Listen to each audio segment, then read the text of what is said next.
Well, what a start to 2025. I hope everyone's as energized as I am as we aim at the bright future on the field and continue to succeed as we have off the field. We've got outstanding leadership of the Jaguars assembled to my left: James Gladstone, Liam, Tony Boselli, Tony Coen, and Mark Lamping. So before I introduce our new general manager, James Gladstone, I do want to touch on a few developments since we last met. First, congratulations to Eric Armstead, who was named NFL Walter Payton Man of the Year for excellence on the field, combined with his commitment to the community. Anyone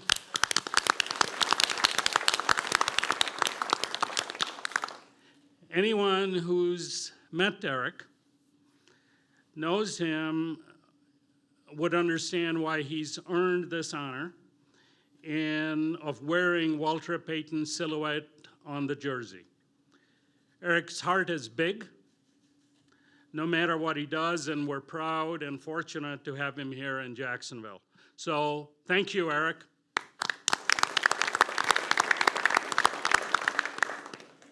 Several weeks ago, I shared the good news that Mark Lamping has agreed to continue as our team president through the 2030 season. Mark's positive impact on the team business has been remarkable, and the leadership on the stadium project, Stadium of the Future, is going to be essential in the years ahead. So I thank Mark for your commitment to the team and the community.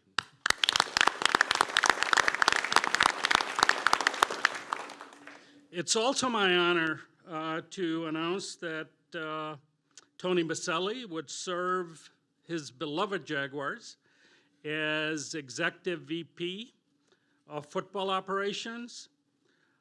Tony was born for this.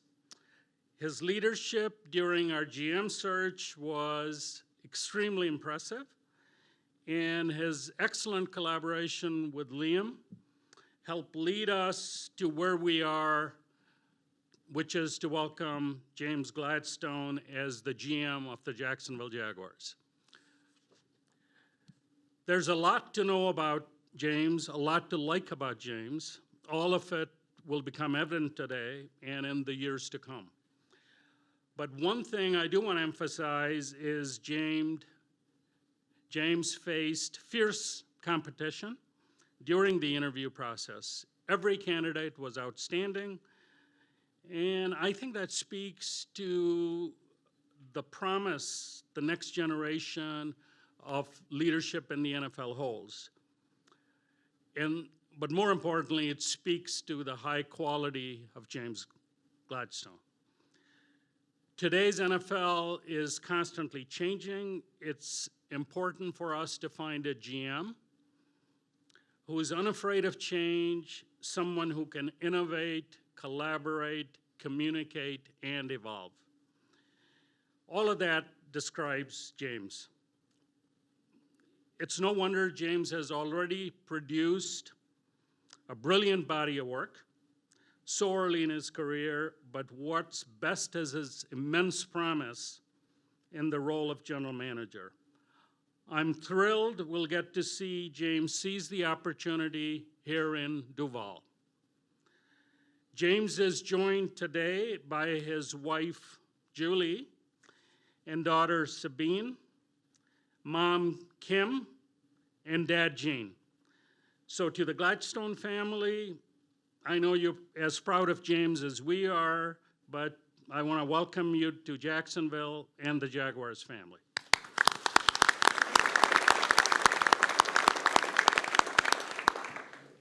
With that, it's time to meet the new GM of the Jacksonville Jaguars, James Gladstone.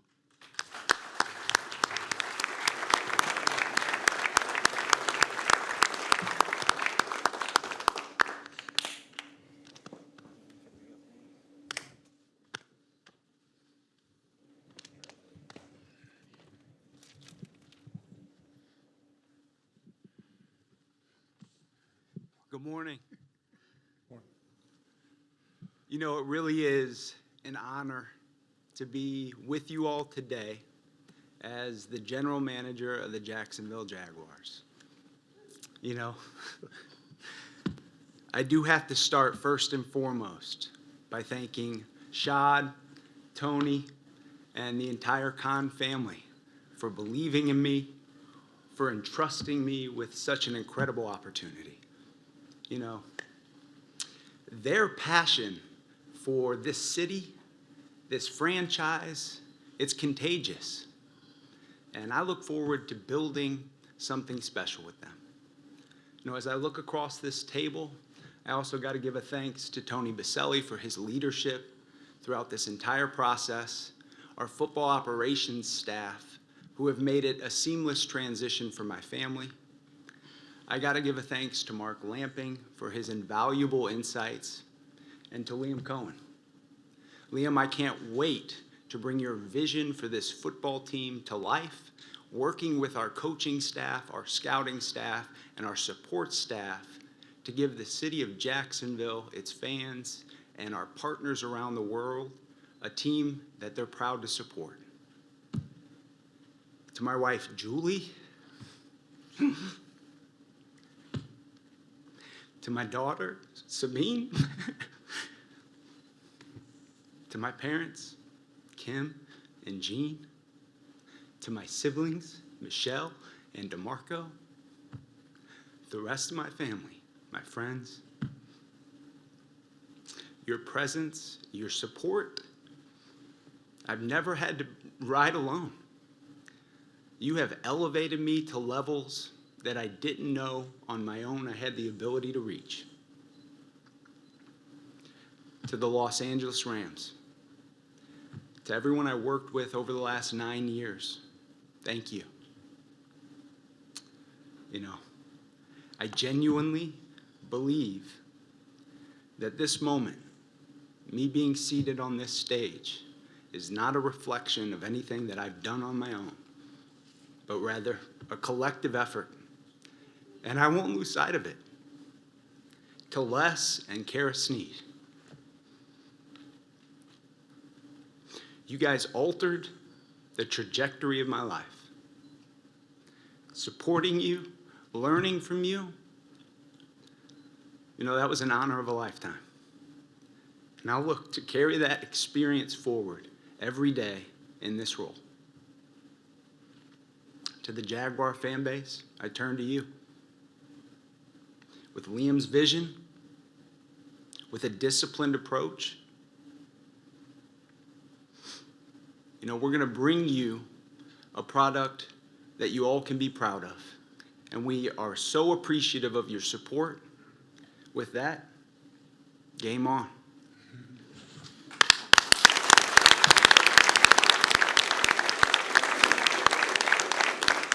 Thank you, James. Well said. Now let's open the floor for some media questions. But with one caveat, if we could channel those questions for just maybe the next 10 minutes or so solely toward James, we could kind of get that target right there. And then at some point, I'll open up the entire dais for questions shortly thereafter. So who wants to begin? Gene? On the left. James, first of all, congratulations. Microphone, Gene.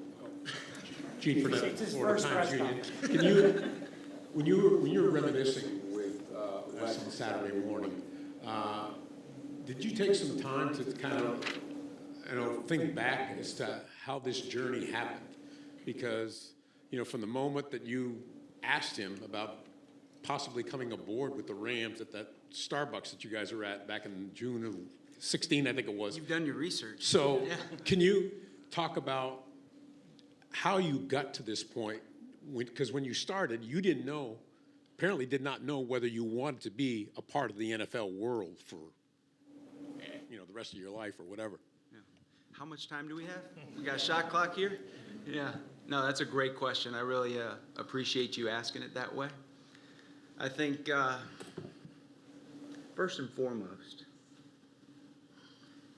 Les is unapologetically himself. he offers that same luxury to anybody he comes in contact with. And that is something that, I think is one of the best things on planet Earth, to simply be able to be yourself. And that's what drew me to him, even though I was pursuing a career as a high school teacher and football coach, one that I wanted to really embark on from a young age, and pivoted to a different path simply for the sake that I could find somebody that I wanted to learn from and support. And so it's been a fantastic 9 years being able to be alongside him for that journey and really building the LA Rams into what they are today. As we transitioned then into this conversation around, hey, is it now time for us to consider what comes next? It was never going to be something that I brought up. It was only until he rose his hand and said it's time.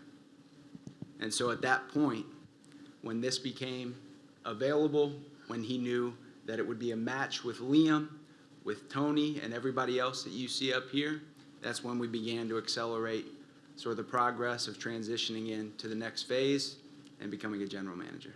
As a follow-up, how quickly did you know, after you started working for the Rams, that this is something that you really wanted to do, possibly for the rest of your life? I don't know that there was any one moment. I think it's fair to say that I rooted myself in whatever role that I had. I kept my mind there. And I think by doing simply that, you'll find good results. And that's any recommendation for anybody that asks, how can I continue to ascend? The first thing I'd say is root yourself where you're at. And as long as you start there, try and remain rooted in that mindset, good things are coming. Mike, do you talk right next door? James, why did you want to work with Liam? When did you guys kind of realize that your visions or the way you see football sort of kind of meshed? And, did you realize when you guys first met that you guys were pretty closely aligned? Yeah, I can't say that when I think back to our time at the Rams, there was ever this idea that, hey, we're going to end up being GM and head coach side by side. But by default, because of where our roots both fall, we're aligned just in and of itself. And I think through this whole process, some of the things that really were the most alluring and exciting about this opportunity is that the leadership structure, well, it mirrors what I'm familiar with in Los Angeles. And I know that that's one that I, A, can have success in, and is, B, something that can be successful in this line of work. Okay, going over here on the right. Rick, please. Rick Ballou, 1010XL and 92.5 FM. James, welcome to you and your family here to Jacksonville. Thank you very much. It really unique for you in those 9 years that you guys built this organization two different ways. Gave up top picks for Jalen Ramsey and Matt Stafford. Then as you promoted your career or you were promoted, scouting became that much more important, including recent picks, which led to the Defensive Player of the Year this year. So how do you take everything that you learned, two different ways to build an organization, and now apply that to this team, which has some parts in place, but obviously room for improvement in other aspects? Yeah, that is a great question, really layered. I'll try to be as clear and concise with my response as possible, but touch on some big picture items. I think, A, the adaptability that shows amongst the leadership group in Los Angeles, and one that we'll look to embody here, knowing that this is an ever-evolving landscape in the NFL and the importance of changing and being ahead of the curve in terms of what success looks like. I think beyond that, I see a lot of parallels to really my time with the Los Angeles Rams and the current moment in time here with the Jacksonville Jaguars, in particular dating back to sort of the inflection point in 2017 when the Los Angeles Rams were coming off a 4-win season, hired a dynamic and resilient head coach, and were able to follow that up with a successful season and successful season since. So really going to tap into all of those years of experience and the different sort of modes of operation and models that we deployed while applying here. We're going to go straight down to Jamal, please. Jamal St. Cyr with News4Jax. Congratulations. Thank you. When you look at this roster or this team, What gets you excited or fired up about it? Yeah, the short of it is there's talent in a lot of key spots.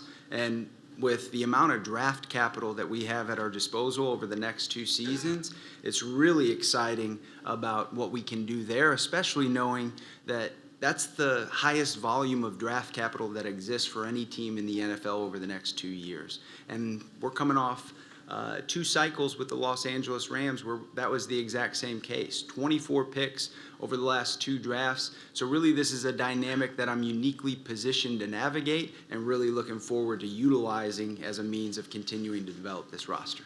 And what was the interview process kind of like on your end? When did you kind of know that you kind of felt comfortable and thought this was the perfect fit for you? Oh, that was pretty quick. It didn't take long. It was a great interview process, very thorough interview process.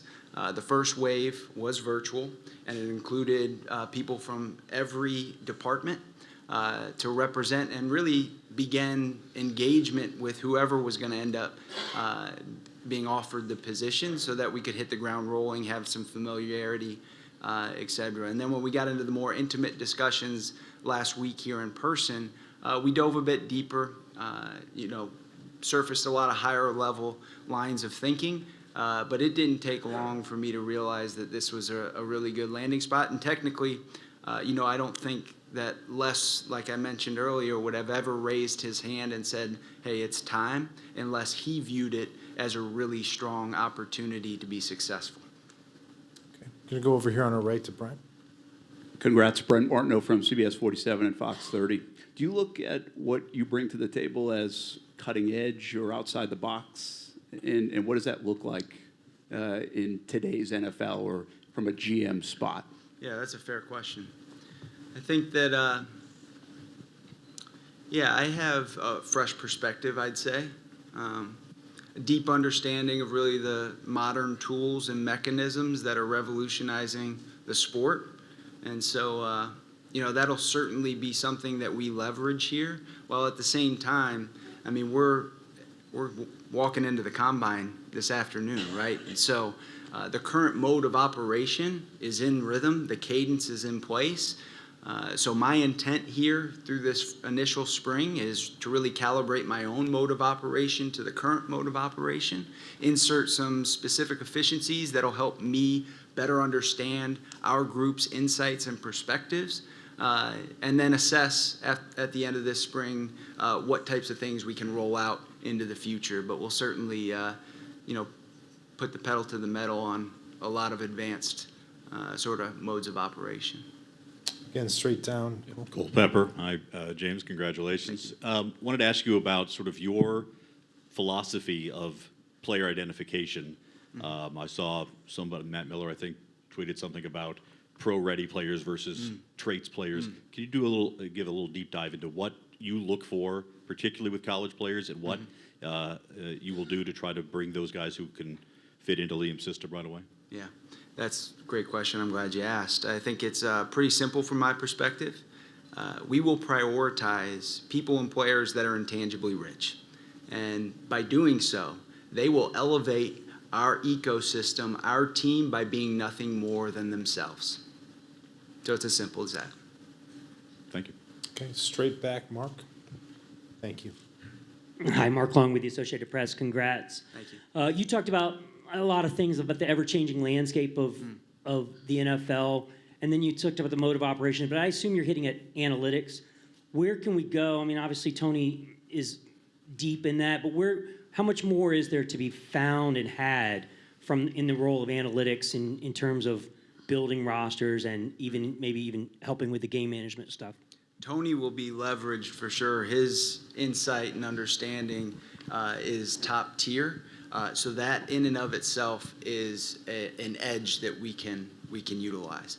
Beyond that, the biggest item that I can articulate at this stage and will for our staff is not that analytics is ever doing anything other than supporting our current mode of operation and the traditional ways in which we approach evaluations. Now, the fusion between the two is really what's important. Neither evaluations or data analytics outweighing either, but really supporting one another and being useful to one another in a way that, you know, increases our efficiency just from an operational standpoint and helps us make more informed decisions.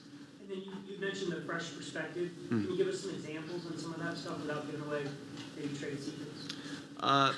Probably not. Tony says no. Yeah, thanks. Yeah, Cut off. yeah. Okay.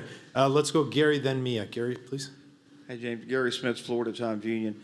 This may be premature, but what do you think the draft day dynamic is going to be between you, Liam, and Tony in regards to making the decision round by round? You know, if the third round of Liam comes to you and says, I really got to have a guard, you know, how do you anticipate that kind of situation panning out? You okay if I give you a two-word answer? Sure. Pure collaboration. Okay. And the draft process hasn't always been successful here. There's been some hits. There's been a few misses. Do you have, you know, what is a figure of mind as far as the number of players that make an impact? I know you want all of them to make an impact, but is there a certain percentage that you're comfortable with that you really would hope would work out in this team? Yeah, first off, I do think every team has their hits and misses. Nobody bats 1,000, but you absolutely go into a draft thinking that you will. And one of the things that, you know, we talked about in the interview process, by default, Liam and I are aligned. We'll continue to get deeper alignment as we continue to grow and evolve together. But there will be disagreements, and we welcome that. And when there's ever a moment that we can't bridge the gap and find some version of common ground when it comes to evaluating a player, we will have players that we will align on, and we'll focus our attention there and move those others off to the side. Because what's important is not whether or not those go on to have success in my mind, it's that the ones that we add to our ecosystem are built to thrive in what we've constructed. And so that's really the intent, and really why I feel like we've had such success in Los Angeles over the most recent years is because the people that we do bring in are built for our environment and really elevate it and themselves by being amongst it. James, you're doing great. We're going to do two more just for James, and then we'll open up the dais. So, Mia, please. Hi, James. Nice to meet you. Welcome Hello. to Jacksonville. Thanks. Curious, in knowing that, like you said, right now the goal is to bridge the gap of who is here, the philosophies that you are bringing in. Do you anticipate bringing in any additional resources in terms of people to the scouting department or what have you between now and the NFL draft? You know what? We're working through those dynamics, but in all likelihood, you won't see any shifts. It'll probably be something we address post-draft. And then if you could just, I don't want to have you give away secrets, but the intangibles test that's kind of become renowned that you were a big part of creating in Los Angeles. If you could kind of give those who may be unfamiliar with it, what goes into that process and how you came up with it. You know, I think if you were to start, even in your own mind, coming up with whatever skill sets on the field you would deem intangible, those are the things that I'm certainly talking about. And then even as a person off the field, what anybody in our mind, we're probably all going to point to very similar descriptors. That's really what I'm leaning into. And one thing that, you know, I think many people talk about the idea of that being important to them. I really look forward to showing our staff, our players, and our fans that we're going to be disciplined in prioritizing it. Okay, Jordan, please. Jordan DeLuca, Generation Jaguar. Welcome to Jacksonville. Thank you. So when you look at free agency just a couple weeks away, is it kind of a mad dash to try to get everybody on the same page and the collaborative effort to make sure you're putting together your best foot forward there? No, you know, our group has already been off to the races. So I'm onboarding in real time. We're meeting with the coaching staff and scouting staff here this week at the Combine, and we'll have a lot of deep discussions around how we'll approach pro free agency throughout this week. And that's not honestly atypical. That's what a lot of people do, and so we're not behind in any way, shape, or form. Okay, let's, as I said, open the dais for anybody else. And if anybody needs to circle back with James, that's fine too. Let's give him a minute to maybe get a glass of water. Anybody with questions for anybody else here up on stage? Let's start with Gene, please. It's a question for Shad. When you look at what you have in your organization right now, a first-time head coach, first-time GM, combined with Tony being whatever you want to call him, a supporter, buffer, whatever. How do you feel about that combination being a precursor for consistent success that you've been looking for ever since you owned the team? I look at it really positively. I think we have great people and a great team of people, even though they might be in the position for the first time. I think collectively they're going to have great success.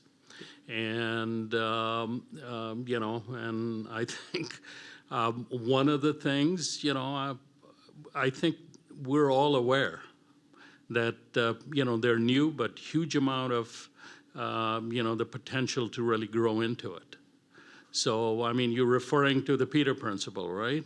So that is, you know, we've talked about it. You want to be aware of it. I asked everyone, not only here, but our coaching staff that are in that position for the first time, just to be aware of that concept. But, look it up on the phone. But but I couldn't be more excited, frankly. I think the brain power, the bandwidth, the different experience, and really complementary. I mean, this is a team of football people, executives who are going to have success. No one is a perfect human being. And this isn't about, hey, I got X years of experience in something. A lot of times it turns out to be 1 year of experience X times over. I mean, this is, I just think the brain matter here is going to be great for the Jaguars. As a follow-up for Tony Boselli, could you sort of address the same thing? You had a lot of conversations with Les about James.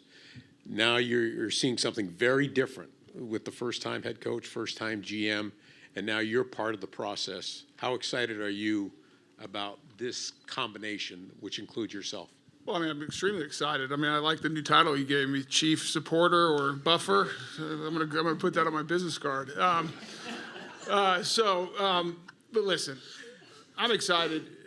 You know, it started with Liam becoming our head coach. It was clear, and as we sat with him and his vision for what, how we wanted to play football, what the identity and the standard was going to be at the Jacksonville Jaguars was exactly how I think about it. And you guys know through all the conversations I've had with you about you got to be tough, physically, mentally, smart football team that's disciplined. And that's exactly how Liam looks at it. And then as we went through the GM process together, first and foremost, you know, it's two things you're looking for. One, is it the right individual, the right makeup of the guy that will fit into what we're trying to build, the culture we're trying to set in this building. And James knocked that out of the park. But that's not enough. Then you have to look at the ability and the acuity to, you know, evaluate talent, have a process, you know, the draft, free agency. And again, that's a place where James excelled. And we will see it day after day and year after year. So the combination of Liam and James and what we're going to build here, and the three of us together, we're aligned. And it's going to be a collaboration. One of the things that we talk about, Liam and I have been talking about since day one, and since James got here, is, you know, it's not about any one individual, no egos, agendas. It's about what happens on the grass. We're going to keep the main thing, and that's winning football games. And that's what we're here to do. At the end of the day, we're all going to be judged by wins and losses, and that's what we're going to focus on. Let's go over on the left, Mia, please. Shad, at what point in the process did James become the front runner and the clear choice for you as your next general manager? Well, I think, you know, the process was very extensive. I think James was the last one. We had the 4-hour in person. And I think, you know, we met right after that. Was very evident to us, you know, that James was absolutely what we were looking for. So we're very blessed to have him.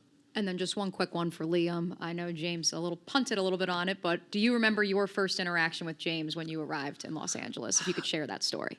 Just a little bit. There was a collaboration within the coaching staff and the scouting department when it came to the undrafted free agency process after the draft. That was something that James was spearheading at the time. This is going back to 2018 when I first arrived there.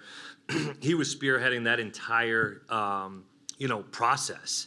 And I saw this guy completely dominate that position. And the ability to communicate with both scouting and the coaching coaches was just at such a different level than I was used to seeing somebody be able to do. That was when you really started to see his process, his ability. It was really pretty cool to watch his process growing up and then see him continuing to evolve. It's been awesome to see. Okay, let's go Brent and then Mark. Brent, I got one for Liam and Mark. Liam, start with you. The staff's assembled now. It looks like a lot of common themes. At least they talk the similar language offensively as you do. How important was that part of it? That people understood what you were looking for, the language part of that, and why was that important? Yeah, that's a great question. The balanced attack that we want to have out on the football field, right, is the same exact attack that we were looking for within the building, within the coaching staff, within the whole structure. Complementary pieces that ultimately will lead us to the success we're looking for. When you go and get a guy like Grant Udinski from Minnesota, who obviously was pretty popular throughout the offensive coordinator search this year, well, he's coming from a direct position with the Minnesota Vikings that he was hand in hand with Kevin O'Connell and that staff throughout the last couple of years, getting it to the point that it's at right now, and we speak the same language just so easily, right? A lot of the things that we look for that Tony just mentioned, but also as you dive deeper and deeper into the daily rhythms and how we communicate with each other, it's been such a great transition, especially with him spearheading at the offensive side of the ball. Mark, two-parter, if you don't mind, can you give us an update? See a lot of cranes around, obviously some early things happening, I think, at the stadium. Can you give us a little bit of an update? I'll be happy to, but before I do that, my role here today is to bring up the average age at the table here. So. And also want to thank the mayor, and I see members of the city council and former city council president Ron Salem. Thank you for getting the stadium deal done, which also led to me being here this afternoon. So I really appreciate that. If you look outside, you're going to see that there are some areas that are fenced off. There's some deep pile work that's going on there. You'll see a crane that's in the south end of the end zone. The work is going on. It commenced about 45 days ago, and so far, no surprises, but a long, long way to go. And secondly, do you have an update, or how close are you to deciding Orlando or Gainesville, and when will everybody know? We're probably within 30 to 45 days from submitting a report to the National Football League, which will summarize our evaluation of all the alternatives. We'll also include a recommendation. The league will receive that. They'll study that. We'll have a lot of back and forth. And if we can get to a consensus, which I'm sure we'll be able to do that, it will then go through the normal NFL approval process. It would go to committee meetings in advance of probably the May owners meeting. And then if things advance through the committee process, I think maybe by the May owners meeting, there may be something to consider. But keep in mind the approval process for a temporary stadium is the exact same as extending a lease. So we not only have to have the league approval, committee's approval, but also 75% of NFL owners agree. Mark Long, please. For Tony Boselli or Tony Khan, collaboration's a great buzzword, and I get it, that's an ideal, being aligned. The last three coaching staffs here pointed fingers like I've never seen in my life at each other, the staff and the GM. Why do you think this is going to be different? Well, first of all, we're not going to worry about what happened in the past. We can't do anything about that. So let's focus on where we're going. And at the end of the day, you're right, Mark. It's easy to say those words, and ultimately, no matter what I tell you right now, we got to go prove it. And the way you build, the way you have collaboration, it starts with relationships that are built on trust. And that's what we're establishing, and that's how we'll operate moving forward. Because at the end of the day, if we keep the focus on what we're trying to achieve, which is win football games, nothing else should matter. Not our agendas, not our egos, who gets credit. I mean, that's when you get in trouble, whether it's when I was a player, whenever people start worrying about the wrong thing in the locker room, you're not going to win games. It's no different now. And so we have to go prove it. So we all believe that, and we're going to work towards that, but it starts with building relationships built on trust, and we'll be just fine. Does it feel different than what you've experienced before here as a player and even as a close broadcaster? Well, it's hard for me to say because as a player, there was only one person that was collaborating with himself. That was Tom Coughlin. So there was always full alignment, full collaboration. There was no questions. And I'm not going to speak to, because it would be unfair for me to speak to what happened in the past in the building, because I wasn't in the building. I was sitting with you knuckleheads out there talking about the team. And so I'm just worried about where we're going. And where we're going is in the right direction with the right vision, with the right people. The three of us work together. But at the end of the day, James' job, my job is to support Liam, our coaches, and our players to give them all the tools, resources, and the ability to go onto the field every Sunday and do the best to try to win as many possible games as we can. Yeah, I totally agree with Tony. I think collaboration, like so many things in life, is also partially about chemistry. And I think we've all gotten to spend some time together. I think there is really good chemistry with the group. And I think, like Tony said, the three of these guys all bring so much expertise. And like one thing I think we all can totally agree on is all of us want the best for the Jaguars and the city and this group. And I think this is a really, really exciting time for the organization. Everybody pulling in the same direction with really a lot of expertise here and a lot of brain power and also some really good people at the table. And not to look back too much, Tony, but Tony Khan, but like, even though analytics have been part of this thing since you stepped in the door, there hasn't necessarily always been 100% push, 100% from everybody, right? Maybe the coaches say you got to convince people that this is the way to go. Do you feel like this is an easy? Yes, I think this is a great group, a really forward-thinking group, and it's a great question, Mark, because, you know, this is our 14th season here, and we've seen the league change a lot. The Jaguars, but every team, all 32 teams, everybody who watches football has seen elements of the game change, and some of that has, I think, been driven by the analytics movement, and I think all 32 teams have really pushed forward, you know, since we arrived here in 2012. In addition to working at the Jaguars with True Media Networks, we're one of the leading engineering firms for sports analytics in the world, and I think, thank you, and can provide great support for the Jaguars and continue doing that too.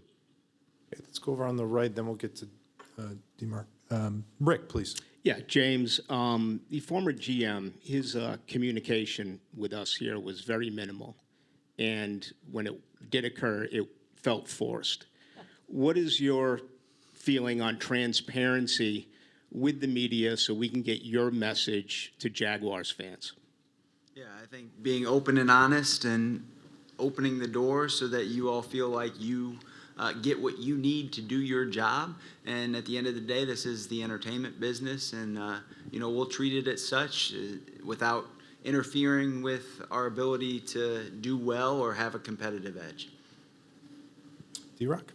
For James and Liam, I mean, jokes aside, does the age thing bother you guys, annoy you? Do you not think about it, use it as motivation? You know, 39 and 34 years old, first time. What are your thoughts on that? Do you care? Or I'm just interested in how you guys address that. Technically, I don't know that we've actually talked about our age at all. The interesting thing, I do think we both start from a place of humility. And I think that makes a lot of stuff easy and seamless, while at the same time there's this aura of confidence and understanding that we have a dynamic asset, and that is our ability to see what tools are available and apply and execute those within our spheres. And so I don't know that age has ever been something that my mind's ever gone to as a part of this process, and we certainly haven't even brought up in any conversations. I got nothing to say. So does it sort of seems like it might bother you a little bit, Liam? No, No, it has no, not no. come up whatsoever. Well, I with mean, us. not between you two, but I mean, you hear it out there. Is kind of what I'm saying. The It external bothers me stuff. because I'm old. I mean, I wish I was 39 and 34. Sounds a lot better than 52. No, it's great. This is a league where you have to be able to connect with people that are coming out of college, right? They're coming out of college. They're coming from an NIL landscape, from the transfer portal landscape. This game is ever evolving and ever changing, as we've talked about. Can we connect with the players? That to me is all that really matters. Can the staff, the personnel department, Tony, can we all connect with these players to be able to get the best product on the field? That's really all that matters.